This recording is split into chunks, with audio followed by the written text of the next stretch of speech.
The Gender-Responsive LGU or GeRL Assessment Tool. Now, after learning about the purpose and brief history of the development of the GeRL Assessment Tool, let us now discuss the features and step-by-step guide to administering the said tool. The GeRL Assessment Tool consists of 6 forms that should be accomplished by the LGU during the assessment. Form A, or the LGU Basic Information Form. This contains the basic profile of the LGU, including its officials, demographics, and financial, economic information, income class, ecosystem, local development plans, among others. This form also contains sex disaggregated data of local officials, local special bodies, civil society organization representatives, and personnel complement of the LGU. Form B, or the GeRL Assessment Tool Organizational Capacities Form. This determines the LGU's gender responsiveness in terms of its policies, plans, and institutional capabilities. In this form, the 3 performance areas that will be measured are the following. Administrative governance, which has 5 sub-performance areas with 32 indicators. Valuing the fundamentals of good governance, which has 3 sub-performance areas with 8 indicators. Local institutional capacity, which has 1 sub-performance area with 9 indicators. Overall, the Form B has a total of 9 sub-performance areas with 49 indicators. Form C, or the GeRL Assessment Tool Basic Services and Facilities Form. This determines the LGU's gender responsiveness in the delivery of its basic services and facilities. In this form, the 3 performance areas that will be measured are the following. Social development sector, which has 6 sub-performance areas with 34 indicators. Economic development sector, which has 3 sub-performance areas with 16 indicators. Environmental development sector with 4 indicators. Form C has a total of 9 sub-performance areas with 54 indicators. In total, Form B and C has 18 sub-performance areas and 103 indicators.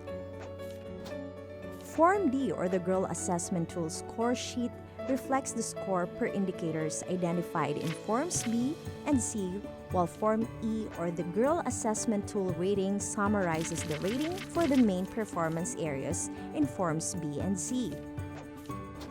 And lastly, Form F, or the LGU Action Points. This contains the gender gaps identified based on the results of the assessment of indicators, specifically those with ratings of 0 or 1.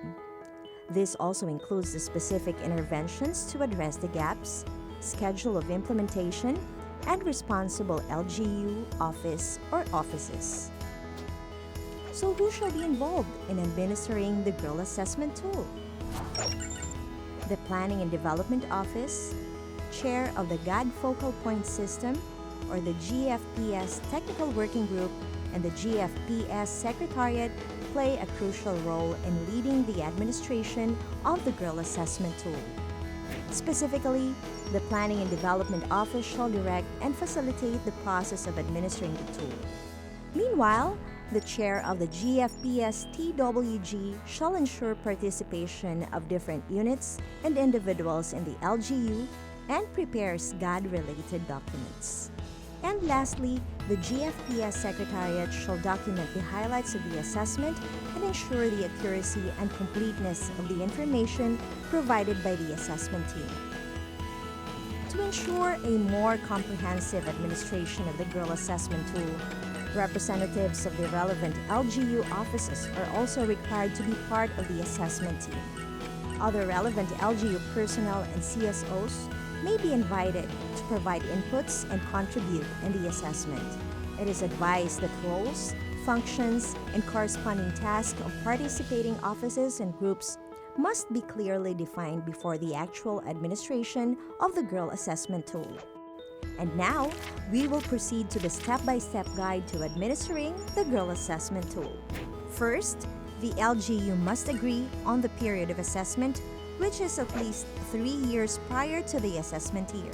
For example, if the assessment year is 2019, Then, the period of assessment is from 2016 to 2018. Second, the LGU must ensure that updated and accurate information are reflected in the LGU profile form or Form A to serve as reference in accomplishing the succeeding parts of the GeRL Assessment Tool. The Form A should be filled out completely as it contains the basic information about the LGU. Third, in answering Forms B and C, mark with a check the upper left box of the descriptor that best reflects the LGU's gender mainstreaming efforts. In addition, the answer should represent the assessment team's consensus for each indicator. As needed, other LGU personnel who are in the best position to provide the most accurate and reliable information may be consulted. Let us now try answering the first indicator of the Administrative Governance Sub-Performance Area in Form B, which assesses the integration of gender and development perspective in LGU's vision, mission, and goal statements. If the LGU has integrated GAD perspective in its vision, mission, and goal statements, then it gets a perfect score of 4. To indicate the rating, do not forget to check the upper left box and put appropriate numerical value under the rating per item column. Note that the rating scale of the Enhanced GeRL Assessment Tool ranges from 0 to 4. Each rating scale has a corresponding descriptor to help the LGU accurately determine the score for each indicator. As a means of verification for the rating indicated, a copy of LGU vision, mission, and goal statements with GAD perspective must be provided. Should there be an indicators in Form B and C that are not applicable to the LGU's context, please do not mark the rating scale or give any rating, since this will not be considered in the total rating scale of the LGU. However, do not forget to specify in the remarks column why the indicator is not applicable to the LGU. Let us also try answering one of the indicators for valuing fundamentals of good governance on the use of gender-fair language and images in IEC materials. If 3 GAD-related IEC materials use gender-fair language, then it gets a score of 2. As means of verification, the LGU needs to identify the name, type, purpose of the IEC material and the column box.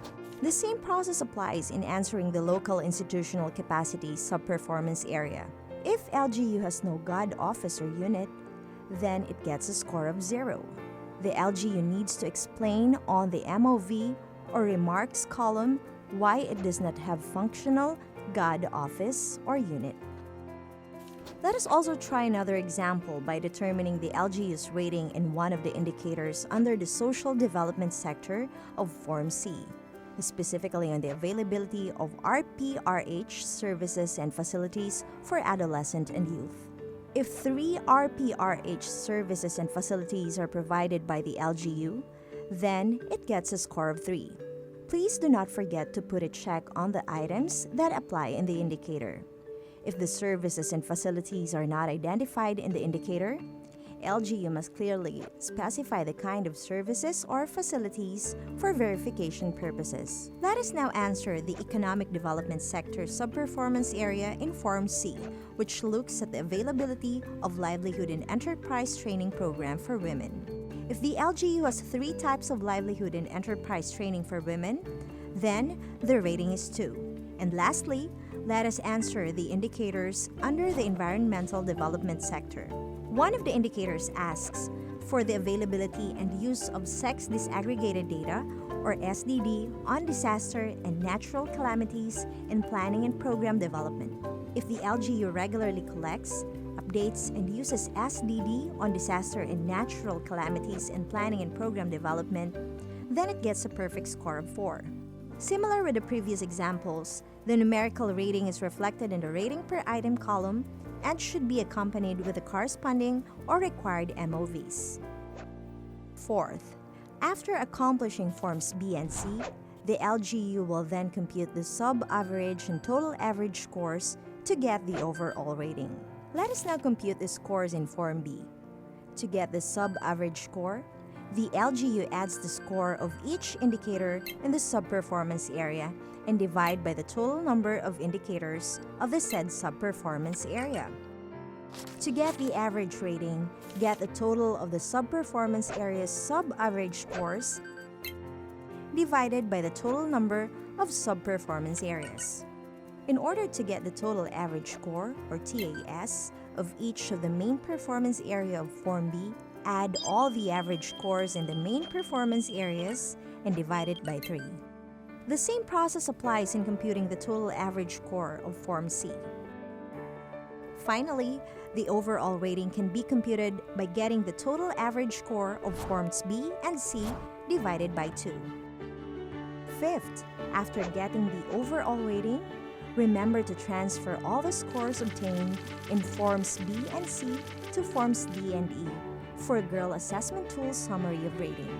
The scores obtained in the assessment is a diagnosis of the LGU's level of gender responsiveness. The table shows the level description and interpretation of the total score of an LGU. This is also used in interpreting the scores in both organizational capacities and delivery of basic services and facilities. As per our example, the overall rating is 3.165, which means the LGU is gender sensitive, or that it adequately manifests gender responsiveness by identifying and implementing changes to organizational structures, policies, and programs, but does not actively address gender issues. In addition, the score should also be basis of the LGU to identify the gender gaps it has to prioritize, especially those indicators with ratings 0 to 2. And lastly, identify and list down the gender gaps with corresponding interventions, timeline, and responsible office in the LGU to strengthen its gender mainstreaming efforts by filling out Form F, or the LGU Action Points. LGU should also note that the interventions identified may also serve as important inputs in the preparation and enhancement of the LGU's GAD code, GAD agenda, GAD plan and budget, and gender-responsive local development plans. With the GeRL Assessment Tool, PCW envisions a gender-responsive local governance accompanied with seamless, accessible, affordable, timely and reliable delivery of basic services and people-centered governance. Let us continue working together towards gender-responsive local governance. For more information, visit www.pcw.gov.ph.